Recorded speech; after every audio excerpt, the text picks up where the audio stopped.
साथियों, आप सभी को पता है कि हरियाणा चुनाव प्रचार का आज आखिरी दिन है और शाम 5 बजे चुनाव प्रचार थम जाएगा।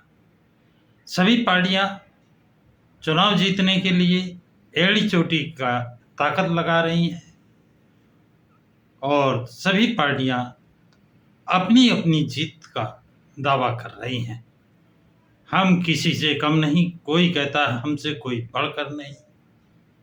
फिर बसपा के राष्ट्रीय कोऑर्डिनेटर आकाश आनंद क्यों पीछे रह जाए? आकाश आनंद ने चुनाव घोषणा से पहले से हरियाणा को केंद्र बिंदु बनाया था और चुनाव घोषणा होने के बाद जब से हरियाणा में गए हैं वहीं पर उन्होंने डेरा डाल दिया है। आम सभाएं, नुक्कड़ सभाएं, चौपाल लगा रहे हैं और हरियाणा का माहौल एकदम से बदल दिया है, क्योंकि बसपा और इनेलो गठबंधन और अभय सिंह चौटाला को मुख्यमंत्री बनाने की घोषणा ने इस गठबंधन में चार चांद लगाने का काम किया है। जाट बाहुल क्षेत्र, जाट को मुख्यमंत्री बनाने में 22% वोट इकट्ठा मिल रहा है और 24% जाट वोट, 46% ये हो जाता है। इसके अतिरिक्त अन्य जो बिरादरी हैं, जातियां हैं, उनका भी भरपूर सहयोग इस बार बसपा इनेलो गठबंधन को मिल रहा है, ऐसी खबरें प्राप्त हो रही हैं। कांग्रेस ने अपनी अनुसूचित जाति की नेत्री कुमारी शैलजा का जाति अपमान करके जो अनुसूचित जाति का वोट कांग्रेस को मिलने वाला था उसे भी नाराज कर दिया है और वो भी वोट बसपा इनेलो गठबंधन की तरफ ट्रांसफर हो गया है। बात करते हैं भाजपा की। भाजपा ने 10 साल में जो वहाँ की कानून व्यवस्था, दमनकारी नीतियाँ, किसानों के साथ जो उनका बर्बरतापूर्ण व्यवहार रहा है, दिल्ली नहीं जाने दिया गया, उनकी मांगें स्वीकार नहीं की गई, ये सब बीजेपी के लिए बहुत महंगा साबित होने वाला है। अब बात करते हैं आम आदमी पार्टी। आम आदमी पार्टी और कांग्रेस मिलकर चुनाव लड़ने की प्लानिंग बनाई थी, लेकिन दोनों पार्टियां अपनी अपनी चालाकी में, अपने अपने दांव पेच में पेच फंस गया और वो गठबंधन नहीं हुआ। इसलिए कांग्रेस अलग ताल ठोक रही है, आम आदमी पार्टी अरविंद केजरीवाल अलग ताल ठोक रहे हैं। अब बात करते हैं जेजेपी और एएसपी की। जेजेपी ने पिछले चुनाव में 10 सीटें प्राप्त की थी और वो बीजेपी के साथ गठबंधन करके 5 साल सरकार का सुख लाभ प्राप्त किया। जिस समय किसानों के साथ बॉर्डर पर जो उनके साथ अमानवीय व्यवहार किए गए, तार बिछाए गए, कीलें गाड़ी गई, जाम किया गया, उनको उनकी फसलों का उचित मूल्य नहीं दिया गया, लेकिन जेजेपी के अध्यक्ष दुष्यंत चौटाला ने बीजेपी का साथ दिया, जिसके कारण वहाँ का किसान खासकर दुष्यंत चौटाला से, जेजेपी से नाराज और बहुत नाराज सबक सिखाने की बात करता है। तो इस समय सभी पार्टियों के किसान नेता बीएसपी इनेलो गठबंधन को आशा भरी निगाहों से देख रहे हैं, क्योंकि इनेलो के महासचिव श्री अभय सिंह चौटाला ने जिस समय किसानों पर बर्बरतापूर्ण व्यवहार किया जा रहा था, तार बिछाए जा रहे थे, कीलें ठोकी जा रही थी और करीब करीब 700 किसान शहीद हुए, उस विषम परिस्थिति में अभय सिंह चौटाला ने विधानसभा की सदस्यता से त्यागपत्र देकर किसानों के कंधे से कंधा मिलाकर खड़े हो गए थे। अब आकाश आनंद इन सभी चीजों का आंकलन करते हुए आकाश आनंद कहते हैं कि हम हरियाणा में वापसी नहीं करने जा रहे हैं, बल्कि पूर्ण बहुमत की सरकार बनाने जा रहे हैं। सभी लोग इधर उधर की बातें करते हैं, आकाश आनंद सिर्फ और सिर्फ आकाश आनंद बसपा ये मुद्दों की बात करती है, ये शिक्षा की बात करती है, ये बेरोजगारी की बात करती है, ये सड़कों की बात करती है, बिजली की बात करती है, पानी की बात करती है, शिक्षा की बात करती है, अध्यापकों की भर्ती की बात करती है। मीडिया की चमचागिरी देखो।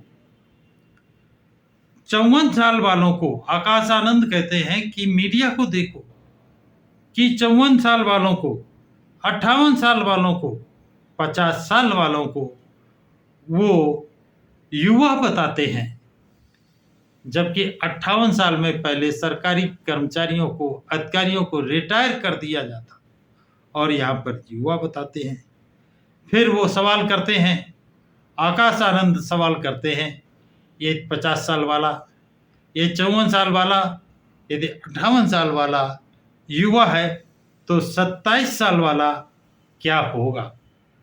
इसका सवाल किया उन्होंने, 27 साल वाला को क्या कहेंगे, इसका किसी ने जवाब नहीं दिया है। इसके अलावा आकाश आनंद जो चौपाल लगाते हैं, अभय सिंह चौटाला खाट पंचायत लगाते हैं, जिससे ये जनता के बीच में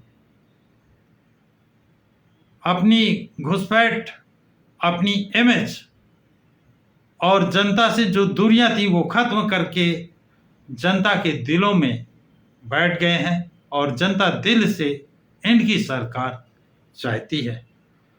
आकाश आनंद ने 5 किलो राशन को भीख बताया और कहा कि हमें नहीं चाहिए ऐसी भीख। उन्होंने ये 5 किलो राशन को भीख बताया और वो भीख लेने से मना कर दिया है। आकाश आनंद ने कहा है कि हम ऐसे परिवार से हैं, ऐसे समाज से हैं जिसमें विद्वान ही विद्वान हैं। उदाहरण के लिए उन्होंने कहा, बाबा साहब डॉक्टर भीमराव अंबेडकर भारत के नहीं विश्व के महान विद्वान थे, जिसे ब्रिटिश सरकार, ब्रिटिश प्रधानमंत्री कहता था कि डॉक्टर अंबेडकर अकेले और इनके सामने 500 ग्रेजुएट फेल हैं। ये 500 ग्रेजुएट के सम पर भारी अकेले पढ़ते हैं। दूसरा कहते हैं मनोहर काशीराम वैज्ञानिक। तीसरा उदाहरण देते हैं बसपा सुप्रीमो मायावती, शिक्षिका और लायर। फिर जब मेरा परिवार, मेरा समाज विद्वान है, शिक्षित है, तो हम भीख क्यों मांगे, भीख क्यों लें? हम तो रोजगार सरकार बनाएंगे और रोजगार देंगे। आकाश आनंद यहीं नहीं रुकते हैं। आकाश आनंद कहते हैं हमारे मानवर मसीहा काशीराम वैज्ञानिक थे। हम अपने समाज को पढ़ा लिखा कर वैज्ञानिक बनाएंगे, वकील बनाएंगे, जज बनाएंगे, सरकारी नौकरियां देंगे। आकाश आनंद यही नहीं रुकते हैं। वो आगे कहते हैं कि हमारे समाज परिवार में सबसे बड़ा विद्वान हो करके क्या 5 किलो का राशन की भीख मांगेगा? उसे भिखारी बनाना चाहते हैं? नहीं, कदाप नहीं। हम न तो भीख मांगते हैं और न अपने समाज को भिखारी बनने देंगे। ये शासक वर्ग है और इसे शासक बनाएंगे। जो बाबा साहब ने कहा था कि जाकर अपनी दीवारों पर लिख दो कि हम शासक हैं, वो सपना आकाश आनंद अपने समाज को, SC ST OBC और माइनॉरिटी को दिखाते हैं और कहते हैं कि हम अधिकार लिया नहीं जाता, मांगा नहीं जाता, भीख नहीं है, ये छीन लिया जाता है और ये समय है। वोट तुम्हारा है, वोट तुम्हारा, राज्य किसी और का नहीं चलेगा। इस समय अपने वोट का सदुपयोग करिए, भीख नहीं अधिकार लीजिए। आकाश आनंद ने कहा कि बसपा इनेलो गठबंधन अपनी सरकार बनाकर शिक्षा रोजगार देंगे, लोगों को अधिकार देंगे, सरकार बनाकर युवाओं को नौकरी देंगे जिससे वो सम्मान के साथ जी सकें और अपने परिवार को सम्मान के साथ जिला सके और अपने बच्चों को अच्छी शिक्षा दिला सके।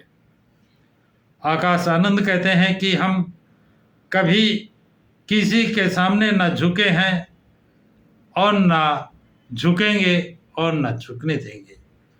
इसी तरह हम अपने समाज को कभी न झुकने देंगे, ये वादा करते हैं आकाश आनंद। आकाश आनंद कहते हैं कि भाजपा का सूरज ढलने का समय आ गया है और इसे डुबोएगा कौन? इसे डुबोएगा बसपा का नीला समंदर।